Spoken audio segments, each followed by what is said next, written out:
Shalom, kami gembala beserta tim pengembalaan mengucapkan selamat datang bagi jemaat yang baru pertama kali hadir di wadah kami, GPI Rock Batam. Kami percaya Anda akan mengalami perjumpaan dan lawatan daripada Tuhan. Juga jemaat yang setia, kami percaya Anda pun akan mengalami perjumpaan pribadi dengan Dia. Tuhan Yesus memberkati.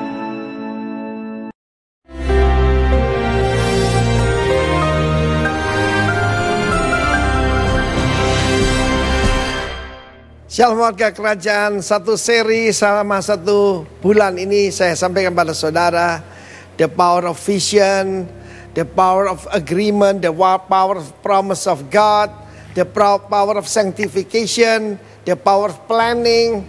Sekarang saya mau sampaikan the power of surrender. Aneh sekali ya, kuasa di dalam menyerah. Banyak orang berkata saya ini pasrah. Salah, pasrah itu lain dengan menyerah. Menyerah pada siapa?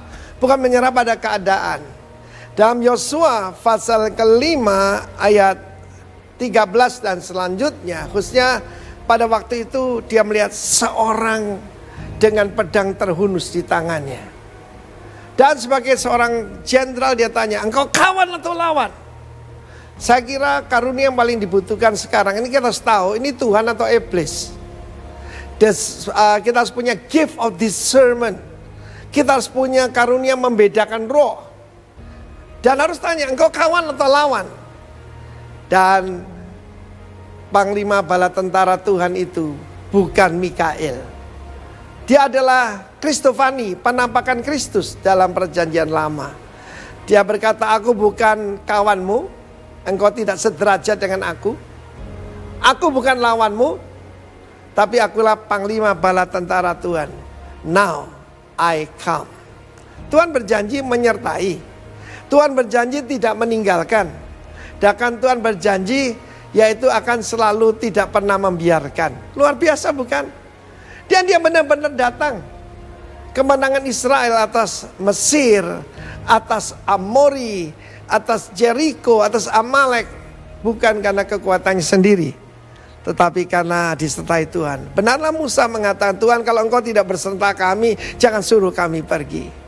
Dan saat itu, bukalah kasut dari kakimu, sebab tempat ini kudus. Sebagaimana Tuhan menambahkan diri pada Musa dalam belukar yang menyala, tetapi tidak terbakar hangus. Maka sekarang Tuhan menampakkan diri kepada Joshua. Biarlah di dalam kita di rumah kita punya pengalaman baru dengan encounter dengan Tuhan. Joshua bukan cuma membuka kasutnya, dia sujud menyembah. Saya berani katakan dengan jelas ini bukan Mikael. Sekarang Mikael itu adalah yaitu malaikat yang untuk melindungi bangsa Israel, the guardian angel of Israel. Sebab Mikael, Gabriel tidak boleh disembah dan tidak akan menerima penyembahan. Yang menerima penyembahan cuma iblis atau Tuhan sendiri. Iblis minta disembah, saudara. Dia berkata pada Yesus, sembah aku 1 kali, semua kerajaan ini kuberikan padamu. Dan seketika Yosua sujud menyembah. Lalu dia sekarang meletakkan semua strategi di tangan Tuhan. Tuhan berkata, kelilingi Jericho 7 hari, 6 hari 1 kali 1 hari. Hari yang ke-7, 7 kali. Jadi 13 kali. Kabar baik buat saudara, 13 bukan angka setan, bukan angka sial. 13 itu angka Bapa. Sebab Yakub dengan 12 putra, Yesus di kapal dengan 12 murid. 13 itu angka bagus, saudara. Terutama saya ketemu istri saya tanggal 13, saudara. Apa yang dikatakan Tuanku pada hambanya ini? Dia nyebut dirinya hamba, ebed. Dia adalah syarat atau asisten daripada Moses, tapi kepada Tuhan dia adalah hamba. Saudara yang kasih Tuhan, dan Tuhan berkata, suruh para imam yang memimpin. Yosua sebuah pengalaman ketika menyeberangi sungai Yordan, imam-imam ada di depan, 2000 hasta baru umat Tuhan. Firman Tuhan dan keputusan Tuhan harus yang terutama dalam hidup kita. Tuhan memberikan ide-ide di dalam bisnis, bagaimana keluar daripada masalah. Saudaraku, saya juga ada terkena dampak daripada masalah ekonomi dan sebagainya. Tapi saya tenang saja, kenapa? itu semua miliknya Tuhan. Keuangan yang Tuhan percayakan miliknya Tuhan. Jemaat yang Tuhan percayakan miliknya Tuhan. Dan strategi Tuhan tidak pernah gagal. Your Jericho will fall down. God bless you warga kerajaan. The power of surrender. Amen.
Terima kasih Yesus Tuhan buat kesempatan pagi hari ini Tuhan.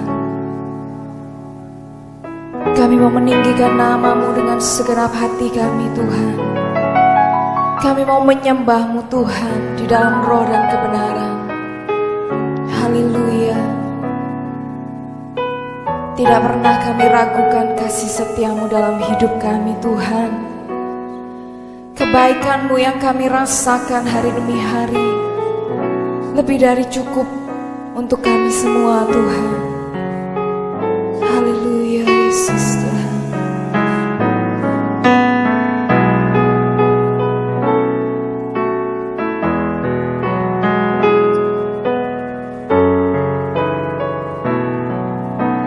Tiada pernah ku ragukan kasih setia-Mu ya Tuhan.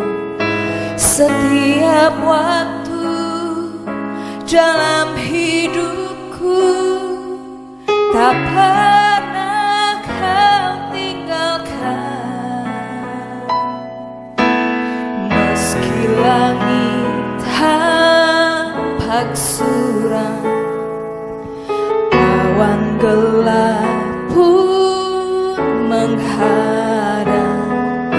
Lewati badai, lewati gelombang, tak pernah Kau tinggalkan diriku.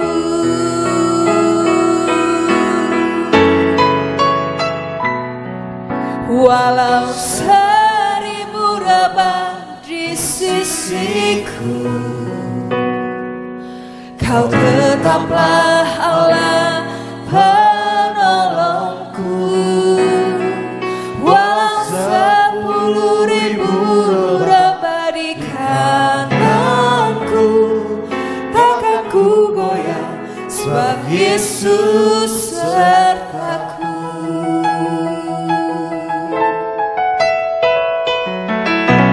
Tiada pernah ku ragukan kasih setia-Mu ya Tuhan. Setiap waktu dalam hidupku tak pernah Kau tinggalkan. Meski langit tampak suram, awan gelap pun menghadang. Hadapi badai, lewati gelombang, tak pernah Kau diriku. Bersama katakan dengan iman, walau 1000 lebah di sisiku, Kau tetaplah Allah penolongku. Walau 10.000 lebah di kananku, takkan ku goyah, sebab Yesus sertaku. Walau 1000 lebah di sisiku, Kau tetaplah Allah penolongku. Walau 10.000 lebah di kananku, takkan ku goyah, sebab Yesus sertaku. Takkan ku goyah, sebab Yesus sertaku. Takkan ku goyah, sebab Yesus sertaku.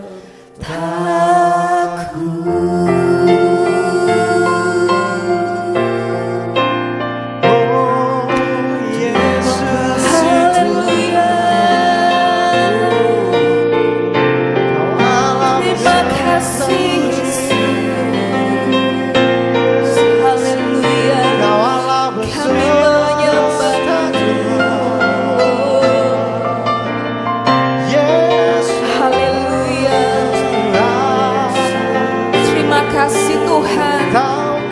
Engkau Allah yang ada bersama dengan kami Tuhan. Saat kami harus melewati badai Tuhan, saat kami harus melewati gelombang Tuhan, tangan-Mu tidak pernah meninggalkan kami. Karena Engkau Allah Immanuel, Engkau Allah yang tinggal dan ada di dalam kami. Haleluya. Terima kasih Tuhan. Haleluya.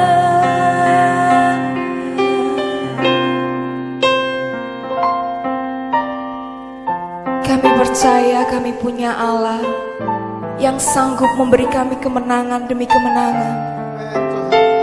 Kami percaya Tuhan, rancangan-Mu ya dan amin atas hidup kami Tuhan. Engkau Tuhan yang memampukan kami berjalan, bertahan, dan keluar lebih daripada pemenang.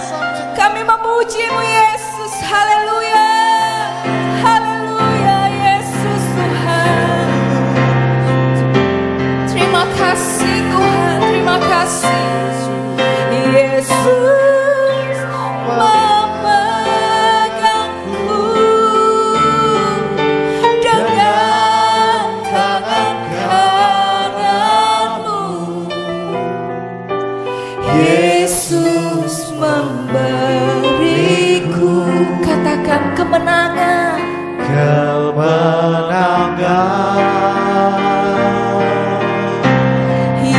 Yesus memegangku dengan tangan kanan-Mu. Yesus memberiku kemenangan. Sekali lagi katakan, Yesus memegangku dengan tangan kanan-Mu. Yesus memberiku kemenangan. Yesus memegangku dengan tangan kanan-Mu. Yesus memberiku kemenangan. Yesus memberiku. Yesus memberiku beriku kemenangan. Yesus memberiku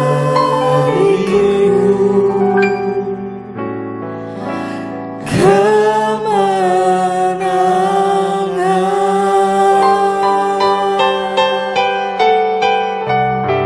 Segala pujian bagimu Tuhan, sekarang kekal sampai selama-lamanya.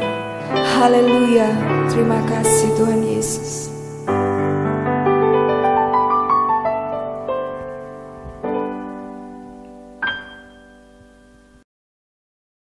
Shalom Bapak dan Ibu Saudaraku, warga kerajaan dimanapun Bapak dan Ibu Saudara berada. Kita jumpa lagi di dalam ibadah online kita Bapak dan Ibu Saudaraku. Saya percaya bahwa Tuhan kita tidak bisa dibatasi oleh ruang dan waktu dimanapun kita berada. Tuhan kita adalah Tuhan yang maha hadir, Dia omnipresent. Dia hadir di dalam setiap situasi kondisi kehidupan saudara dan saya. Masih di tema besar kita di GBI Rock International Ministry untuk tahun ini berbicara tentang The Year of Emerging Leaders. Kita akan memproduksi, kita akan membangun para pemimpin-pemimpin yang baru, yang jauh lebih hebat daripada saudara dan saya. Dan di 3 bulan yang sedang berjalan ini, kita sedang berbicara tentang kolaborasi. Dan 3 subtema yaitu konsolidasi, sinergi, dan teamwork. Bapak dan Ibu Saudaraku, pada pagi hari ini saya ingin berbicara lebih mengerucut lagi kepada sesuatu yang sangat penting untuk kita bisa membangun sebuah tim yang bisa berkolaborasi, bisa bersinergi, kita bisa membangun sebuah tim yang kuat dan kita bisa membangun generasi berikut secara luar biasa. Maka saya ingin berbicara tentang tujuan. Segala sesuatu di bawah kolong langit ini, apapun itu, semua didesain, diciptakan by tujuan. Tuhan punya purpose, Tuhan punya tujuan. Oleh sebab itu, nggak ada satupun yang didesain, diciptakan tanpa tujuan.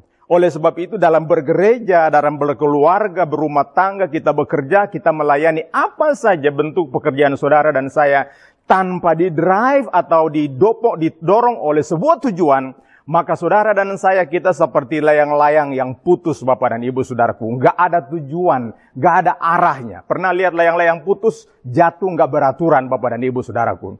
Ada sebuah pepatah tua bilang begini. Sebuah kapal layar yang sedang berlayar, tanpa mengetahui tujuan ataupun dermaga mana, pelabuhan mana yang akan dituju, maka angin sebesar apapun tidak ada gunanya. Oleh sebab itu penting sekali kita memiliki purpose, kita memiliki tujuan. Tujuan daripada gereja ini jelas, visinya jelas, to be rock, to be representative of Christ Kingdom. Nah, di bulan ini untuk kita membangun generasi yang luar biasa, yang lebih hebat daripada saudara dan saya, maka saya ingin kita belajar daripada masternya, yaitu Tuhan Yesus Kristus. Nah, saya ingin mengajak Bapak dan Ibu Saudaraku kita membaca kitab Matius pasal yang keempat, kita mulai ayat yang ke-18. Demikian firman Tuhan. Dan ketika Yesus sedang berjalan menyusur danau Galilea, ia melihat dua bersaudara yaitu Simon yang disebut Petrus dan Andreas, saudaranya. Mereka sedang menebarkan jala di danau sebab mereka penjala ikan. Yesus berkata kepada mereka, "Mari, ikutlah aku dan kamu akan kujadikan penjala manusia." Lalu mereka pun segera meninggalkan jalannya dan mengikuti dia. Dan setelah Yesus pergi dari sana, dilihatnya pula 2 orang bersaudara yaitu Yakobus anak Zebedeus dan Yohanes saudaranya bersama ayah mereka, Zebedeus, sedang membersihkan jala di dalam perahu. Yesus memanggil mereka, ayat yang ke-22, dan mereka segera meninggalkan perahu serta ayahnya lalu mengikut dia. Bapak dan Ibu Saudaraku, menarik sekali Bapak dan Ibu Saudaraku bahwa Yesus ini memang adalah, dia memberi satu contoh yang baik bagaimana hidup ini harus punya tujuan. Dan kita tahu persis Yesus datang ke dunia, diutus oleh Bapa di sorga untuk sebuah misi, sebuah tujuan. Tujuan Yesus datang ke dunia adalah mencari orang berdosa, mencari mereka yang terhilang, membebaskan orang yang diikat oleh kuasa kegelapan dan roh jahat, mengambil orang dari lumpur dosa, untuk menjadi putra dan putri kerajaan Allah. Yesus tahu betul tujuannya, Yesus tahu betul purpose-nya. Oleh sebab itu pada pagi hari ini Bapak dan Ibu Saudaraku, pentingnya tujuan, karena tujuan membuat segala sesuatu menjadi jelas dan luar biasa.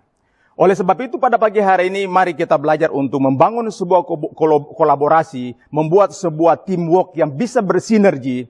Maka yang pertama, kita harus memiliki tujuan yang jelas. Tujuan yang jelas mudah sekali dikomunikasikan. Bapak dan Ibu Saudara, kita perhatikan di Lukas pasal yang keempat ayat yang ke-19, Yesus berkata kepada mereka, "Mari, ikutlah aku, dan kamu akan kujadikan penjala manusia." Yesus punya tujuan, Yesus punya purpose yang ditawarkan kepada Simon Petrus dan Andreas.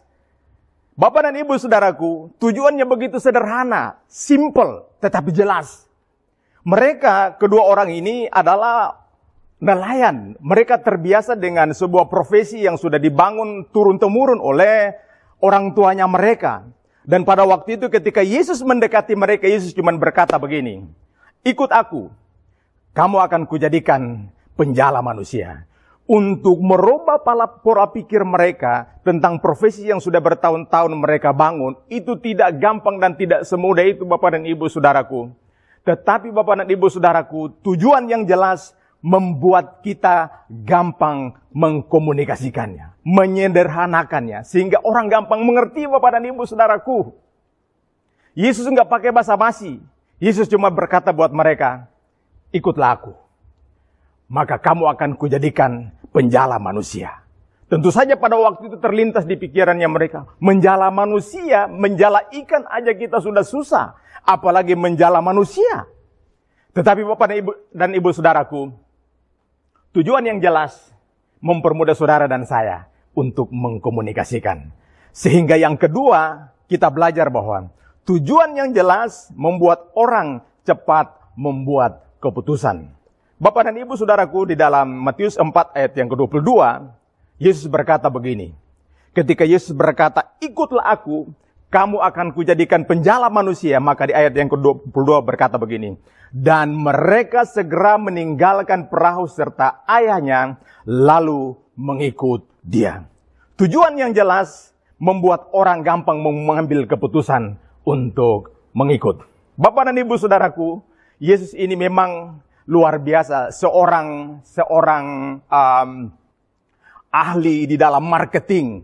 Dia kuasai betul produk yang ditawarkan Bapak dan Ibu Saudaraku. Saya membayangkan Bapak dan Ibu Saudaraku, waktu Yesus bertemu dengan anak-anak Zebedeus, bertemu dengan Petrus dan Yohanes, Bapak dan Yakobus, Bapak dan Ibu Saudaraku, ketika dia bilang, "Ikutlah aku, kamu akan kujadikan penjala manusia." Saya percaya ada ekspresi, ada gairah, ada sukacita, ada passion, ada semangat, gairah yang meluap-luap, yang dilihat oleh orang-orang nelayan yang sederhana ini, itu keluar daripada cara Yesus berbicara, cara Yesus mempresentasikan tujuannya, cara Yesus body language-nya, cara Yesus bergerak, cara Yesus berbicara dengan bahasa yang sederhana, itu membuat mereka begitu gampang dan mudah sekali untuk membuat keputusan. Mereka bukan saja meninggalkan perahu dan profesinya, tapi Alkitab berkata mereka meninggalkan ayahnya. Bapak dan Ibu Saudaraku, hari ini dengarkan baik-baik. Untuk kita bisa membangun sebuah generasi yang lebih jauh lebih baik daripada saudara dan saya. Untuk kita bisa membuat komunitas kita, gereja kita diikut oleh orang, diikuti oleh orang lain. Maka tidak ada jalan lain. Yang pertama, miliki tujuan yang jelas. Sebab tujuan yang jelas mempermudah kita dalam mengkomunikasikan, mempresentasikan. Tujuan yang jelas mempermudah kita di dalam kita membicarakan dan menyampaikan kepada orang lain. Dan yang kedua, tujuan yang jelas membuat orang mengambil keputusan. Saya ingat sekali tahun 2010 Bapak dan Ibu Saudaraku, ketika di lembah pujian itu kita mau mengganti sound system di gereja kita. Karena sound system yang kita pakai sudah cukup tua Bapak dan Ibu Saudaraku. Dan hari itu saya disuruh Pak Arifin, kebetulan kita akan meresmikan GBI Rock di Surabaya, di Wiyung Bapak dan Ibu Saudaraku, di Mitra 10. Dan saya bertemu dengan seorang penjual, seorang marketing, namanya Pak Lukman, saudaraku. Orangnya kecil, orangnya pendek, matanya menyala, Bapak dan Ibu, saudaraku. Saya ini biasa berhadapan dengan para penjual. Dan ketika saya bertemu dengan yang namanya Pak Lukman ini, Bapak dan Ibu, saudaraku, dia tidak memberikan kesempatan buat saya untuk bertanya. Dia mulai mempresentasikan, dia mulai berbicara tentang speaker itu, mulai dari kayunya, bahannya apa, cara kerjanya seperti apa, lalu ditimbang seperti apa, sampai menjadi seperti ini, hasil dan kualitasnya seperti apa. Itu dijelaskan panjang lebar buat saya. Perhatikan saya. Dia cara menjelaskan sambil melompat-lompat, Bapak dan Ibu, saudaraku. Sambil dia bersemangat. Dia tidak memberikan kesempatan buat saya untuk melihat ke tempat yang lain. Dia selalu mencuri perhatian saya untuk mendengar apa yang dia katakan. Dan melihat cara dia berbicara dan tatapan matanya. Selesai pembicaraan, saya cuma bilang sama Pak Arifin, kita ambil dari orang ini. Bisa dipercaya. Karena dia menjelaskan hal-hal yang kita tidak mengerti. Yang ketiga, Bapak dan Ibu, saudaraku. Tujuan yang jelas mengatasi perbedaan. Seringkali kita ribut di dalam sebuah komunitas cuman karena kita punya tujuan yang tidak jelas. Sementara berbicara kolaborasi, kita bersinergi, kita berkolaborasi dengan begitu banyak orang. 12 murid ini mereka berasal dari profesi yang berbeda-beda. Ada yang profesinya nelayan, ada yang profesinya pemungut cukai, pemungut pajak, ada yang profesi bermacam-macam, Bapak dan Ibu, saudaraku. Tetapi Bapak dan Ibu, saudaraku, cuman karena di-drive dengan sebuah tujuan yang jelas itu, mereka semua akan menjadi penjala manusia. Itu membuat mereka bisa duduk bersama-sama, dan Yesus sekali lagi, dia menjadi seorang pemimpin, dia menjadi seorang leader, dia menjadi seorang mentor yang sangat ahli, orang yang berpengalaman. Dia tahu persis orang-orang yang dikumpulkan, 12 orang yang ada di depan mereka. Mereka berasal dari profesi yang berbeda, keluarga yang berbeda, dengan budaya dan latar belakang ekonomi dan pendidikan yang berbeda. Oleh sebab itu, Bapak dan Ibu, saudaraku, saya tidak yakin dan saya tidak percaya kalau Yesus tidak punya tujuan yang jelas, lalu Yesus mempresentasikan tujuan itu dengan jelas, dengan gairah, dengan semangat untuk memberikan confidence bagi mereka untuk mempercayai apa yang Yesus sampaikan, Bapak dan Ibu, saudaraku. Maka Yesus tidak akan pernah menghasilkan 12 murid yang punya kualitas yang luar biasa. Yang keempat, tujuan yang jelas mempermudah mengidentifikasi tantangan. Bapak dan Ibu, saudaraku, hari ini mari kita belajar daripada Yesus. Kita tata kembali keluarga kita, rumah tangga kita, pekerjaan kita, pelayanan kita, gereja kita, komunitas kita. Kita mulai tetapkan tentang pentingnya kita punya tujuan. Sebab pada waktu kita punya tujuan, kita bisa menjelaskannya dengan baik. Kita punya tujuan yang jelas, membuat orang mengambil keputusan untuk mengikuti saudara dan saya. Lalu kalau kita punya tujuan yang jelas, itu bisa mengatasi setiap perbedaan di antara saudara dan saya. Yang keempat, tujuan yang jelas mengidentifikasi tantangan dengan mudah. Matius pasal yang ke-10 ayat yang pertama dan ayat yang kedua bilang begini. Lihat, aku mengutus kamu seperti domba ke tengah-tengah serigala. Sebab itu, hendaklah kamu cerdik seperti ular dan tulus seperti merpati. Bapak dan Ibu, saudaraku, Yesus tidak mengutus 12 murid itu untuk pergi di mall. Tidak shopping. Mereka tidak diutus untuk pergi ke satu tempat yang nyaman, tempat yang enak. Tetapi Yesus mengutus mereka seperti domba di tengah-tengah serigala. Serigala itu berbicara tentang apa? Roh-roh jahat, kuasa kegelapan yang bekerja di balik sistem dunia ini yang dihadapi oleh 12 muridnya termasuk saudara dan saya. Oleh sebab itu Yesus tahu persis bahwa untuk memenangkan jiwa, ketika dosa masuk di dalam kehidupan manusia, manusia itu dicengkeram oleh kuasa kegelapan. Tujuan iblis adalah membawa manusia ke neraka, dan Yesus datang untuk mengambil orang daripada neraka kepada surga. Dan itu tidak gampang, saudaraku. Yesus tahu tantangan yang akan dihadapi oleh para murid.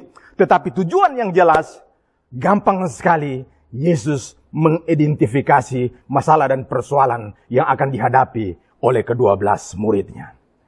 Yang berikut Bapak dan Ibu Saudaraku, yang kelima, tujuan yang jelas menimbulkan saling percaya satu dengan yang lain. Mari kita lihat Bapak dan Ibu Saudaraku, dari ke-12 murid ini sebagian besar mereka adalah kakak beradik, bersaudara. Petrus dan Yohanes adalah dua bersaudara, begitu juga dengan dua anak Zebedeus, dan ada beberapa orang yang mereka terdiri daripada keluarga. Apa maksudnya? Ada pesan apa dari ini Bapak dan Ibu Saudaraku? Karena mereka ini bersaudara, mereka sudah saling mengenal satu dengan yang lain, saling tahu satu dengan yang lain, dan mereka sudah membangun sebuah budaya yang sangat baik di dalam keluarga mereka. Mereka bisa saling menjaga, saling mengawal, saling mengasihi satu dengan yang lain mau berkorban untuk yang lain. Oleh sebab itu, tujuan yang jelas Bapak dan Ibu Saudaraku, itu membuat saudara dan saya bisa saling mengasihi. Kita bisa saling menghargai. Kita bisa saling percaya satu dengan yang lain. Hari ini, yang perlu kita bangun adalah bagaimana kita saling mempercayai satu dengan yang lain. Untuk bisa saling mempercayai satu dengan yang lain, tujuan kita harus jelas. Lalu kita mulai membangun sinergi. Kita mulai membangun yang namanya komunikasi. Kita mulai membangun yang namanya hubungan. Yesus berjalan dengan mereka setiap hari dan Yesus mempertontonkan mujizat demi mujizat yang dikerjakan. Dan itu merubah cara berpikir mereka untuk mereka mengambil keputusan untuk mengikut Yesus. Dan Yesus sedang membangkitkan bagaimana caranya ketika mereka menghadapi binatang buas, mereka menghadapi kuasa kegelapan. Menghadapi kuasa kegelapan tidak bisa dihadapi seorang diri, harus dalam sebuah tim. Menghadapi tekanan, menghadapi kerajaan-kerajaan kuasa kegelapan dan penghulu-penghulu udara, perlu kita saling bersinergi satu dengan yang lain, saling percaya kepada satu dengan yang lain. Ini tidak gampang, saudaraku. Tetapi waktu kita punya tujuan yang jelas, kita punya purpose yang jelas. Purpose itu, tujuan itu membuat kita saling percaya satu dengan yang lain. Untuk kita bisa saling percaya satu dengan yang lain, kita harus duduk untuk berkomunikasi, duduk untuk bersinergi, duduk untuk kita saling membangun, duduk untuk kita saling mengoreksi, duduk untuk saling kita mengkritik satu dengan yang lain. Kita saling mengoreksi satu dengan yang lain. Sebab cuma dengan cara itu, kita bisa mengenal satu dengan yang lain. Waktu kita mulai saling mengenal satu dengan yang lain, kita bisa saling menjaga, kita saling mengasihi, kita saling mempercayai satu dengan yang lain. Dan ini kita menutup celah daripada kuasa kegelapan untuk menghancurkan pekerjaan Tuhan yang Tuhan percayakan buat saudara dan saya.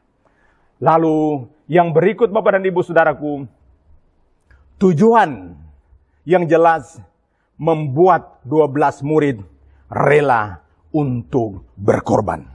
Di dalam Matius pasal yang ke-10 ayat yang ke-16, Matius pasal yang ke-10 ayat yang ke-16, saya bacakan buat Bapak dan Ibu Saudaraku.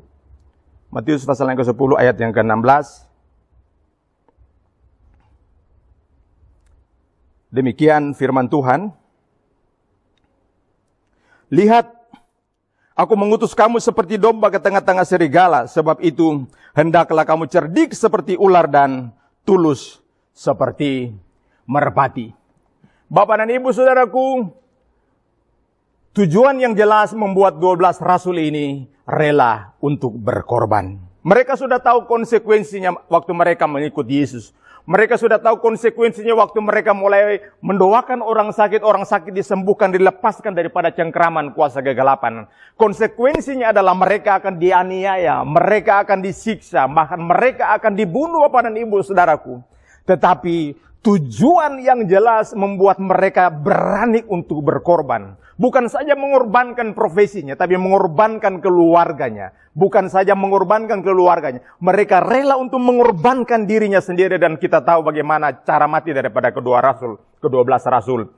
Ada yang digoreng, ada yang diseret dengan kereta, ada yang disalib terbalik, ada yang ditombak, ada yang dirajam batu sampai mati.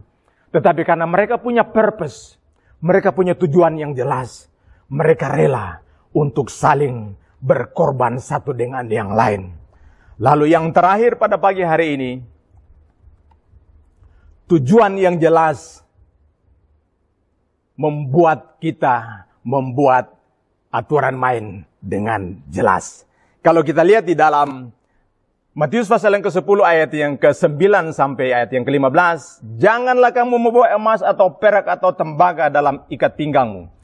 Janganlah kamu membawa bekal dan dalam perjalanan. Janganlah kamu membawa baju 2 helai, kasut atau tongkat, sebab seorang pekerja patut mendapat upahnya. Apabila kamu masuk ke sebuah kota atau desa, carilah di situ seorang yang layak untuk kamu tinggal padanya sampai kamu berangkat. Apabila kamu masuk rumah orang, berilah salam kepada mereka. Lalu jika mereka layak menerimanya, salammu itu turun ke atasnya. Jika tidak, salammu itu akan kembali kepadamu. Dan apabila seorang tidak menerima kamu dan tidak mendengar perkataanmu, keluarlah dan tinggalkanlah rumah atau kota itu dan kebaskanlah debu daripada kakimu. Bapak dan Ibu Saudaraku, tujuan yang jelas membuat kita membuat rambu-rambu dengan benar. Bapak dan Ibu Saudaraku, untuk sebuah kolaborasi terjadi, kita bisa bekerja sama, bisa bersinergi satu dengan yang lain. Untuk kita bisa membangun teamwork, untuk mempersiapkan generasi pemimpin berikut yang lebih hebat daripada saudara dan saya. Maka tujuan yang jelas itu mempermudah saudara dan saya. Untuk apa saudaraku?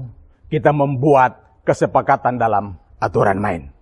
Pagi hari ini yuk, 10 hal ini saya sampaikan buat Bapak dan Ibu Saudaraku.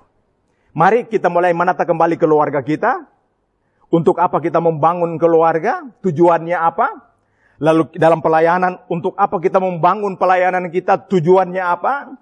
Untuk apa kita bekerja, kita berbisnis, kita sekolah? Tujuannya apa? Tetapkan tujuan saudara dan saya. Lalu dengan tujuan yang jelas itu, apabila kita di dalam sebuah organisasi ataupun kita dalam sebuah komunitas, tujuan yang jelas itu ketika kita menyampaikannya dengan baik, dengan sederhana, maka tujuan yang jelas tadi, penyampaian yang sederhana itu membuat orang mengambil keputusan. Dan saya percaya begini, tahun ini kita akan melihat bagaimana Tuhan menggenapi janjinya di Rock International Ministry, khususnya di GBI Rock Batam. Demikian firman Tuhan pada siang hari ini, kiranya memberkati kita semua. Mari kita berdoa sebelum kita masuk di dalam perjamuan kudus. Bapak dan Ibu, Saudaraku, saya ingin berdoa untuk saudara. Tuhan, terima kasih untuk firman-Mu pada pagi hari ini. Kami percaya bahwa firman-Mu ya dan amin. Firman-Mu yang menuntun kami menjadi guidance bagi kami untuk bagaimana kami mempersiapkan, kami menilai kembali apa tujuan kami dalam mengiring Tuhan, tujuan kami dalam pelayanan, membangun keluarga, membangun bisnis, membangun pekerjaan, membangun komunitas kami. Tuhan, kami tahu tidak ada satupun di bawah kolong langit ini yang diciptakan tanpa tujuan. Biarlah kami mengerti untuk apa kami diciptakan. Hari ini kami tahu kami ada di dalam gereja yang punya visi yang jelas.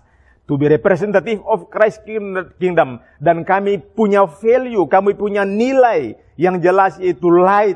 Biarlah kami menghidupi ini semua dalam kehidupan kami, Tuhan. Tuhan, tolong kami. Biar lewat gereja ini, nama Tuhan dipuji dan dipermuliakan. Berkati Pak Gembala dan istri, berkati seluruh tim penggembalaan, staff full time maupun semua pekerja yang terlibat, jemaat yang ada di Rock Batam, Bapak. Aku berdoa memberkati mereka. Lepaskan yang terikat, sembuhkan yang sakit, kuatkan yang lemah. Mereka yang berduka cita dihiburkan di dalam nama Tuhan Yesus Kristus. Terima kasih Bapak untuk segala kebaikan. Kami kembalikan segala pujian, hormat, kemuliaan, dan kuasa bagi Bapak di sorga. Di dalam nama Tuhan Yesus Kristus, kami berdoa dan mengucap syukur. Haleluya.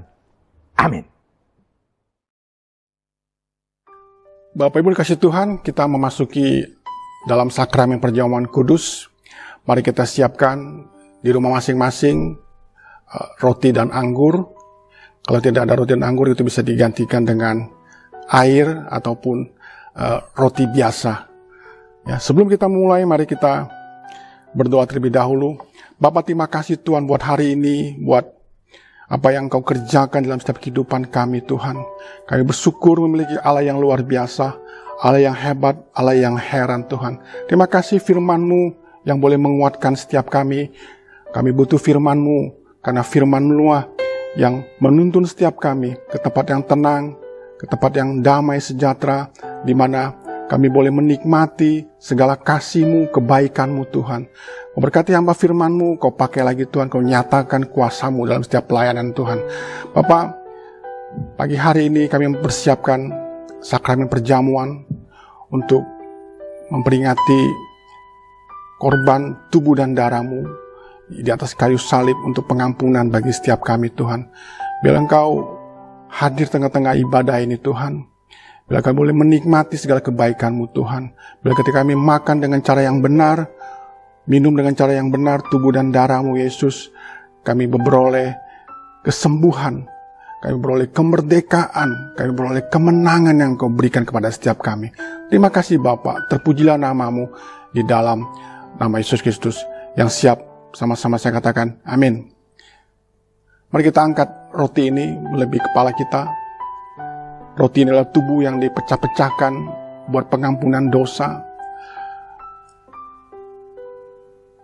Tubuh yang tergantung di atas kayu salib itu menggantikan tubuh kita. Seharusnya kita yang ada di kayu salib, tetapi oleh karena anugerah yang Tuhan berikan kepada setiap kita, maka Dia berikan anaknya sebagai ganti untuk menghapus dosa setiap kita. Percayakah Bapak Ibu sekalian, roti yang kita angkat melebihi kepala kita ini merupakan persekutuan dengan tubuh Kristus? Amin. Mari kita makan dengan iman.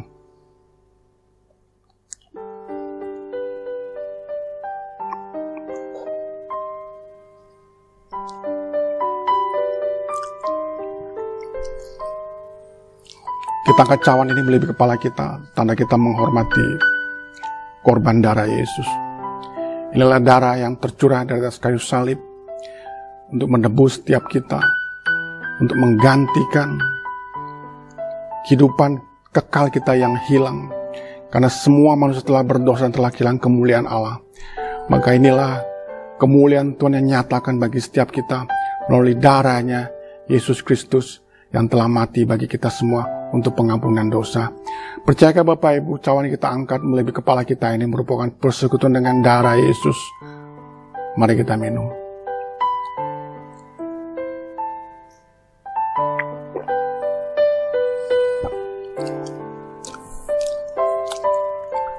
Letakkan cawan ini. Mari kita beri pengucapan syukur yang terbaik buat Tuhan, buat apa yang Dia kerjakan dalam setiap kehidupan kita. Kita tidak mampu untuk menyelamatkan diri kita. Kita tidak mampu untuk bisa masuk surga dengan apapun dengan perbuatan kita. Tapi hanya karena anugerah yang Dia berikan kepada setiap kita, kita boleh jalan masuk ke surga, ke kehidupan yang kekal. Itu yang Tuhan kerjakan melalui anaknya yang tunggal buat kita semua, yang Dia korbankan, yang Dia berikan. Betapa luar biasanya Tuhan kita. Ajaib dan heran. Terima kasih Bapa, terpujilah nama-Mu Tuhan, terpujilah nama-Mu. Terpujilah nama-Mu buat segala rahmat-Mu, keadilan-Mu bagi setiap kami, kebaikan-Mu yang Kau nyatakan, anugerah-Mu melimpah dalam setiap kehidupan kami. Yang kami hanya lakukan adalah taat kepada Engkau, obedient, dan faithful, setia kepada Engkau Tuhan. Melakukan apa yang Kau perintahkan, Kau nyatakan untuk menangkan jiwa-jiwa, membawa jiwa-jiwa pada Engkau Tuhan. Terima kasih Bapa. Terpujilah nama-Mu Tuhan, terpujilah nama-Mu. Di dalam nama Yesus Kristus kami berdoa. Haleluya. Amin.